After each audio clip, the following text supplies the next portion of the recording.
जर का आज अहिल्या असती आणि अहिल्याने काही आवाज उठवला असता, तर ह्या सगळ्यासाठी काय केलं असतं? किंवा ॲज साजिरी तुला काय वाटतं, कधी-कधी काय आपण करायला हवं ह्या सगळ्याबद्दल?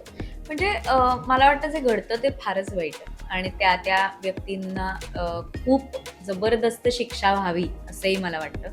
काही गोष्टी आपल्या हातात नसतात. काही लोकांच्या काय खूपच विकृत अ, अ, काय माइंडसेट आपल्या हातात नसतो.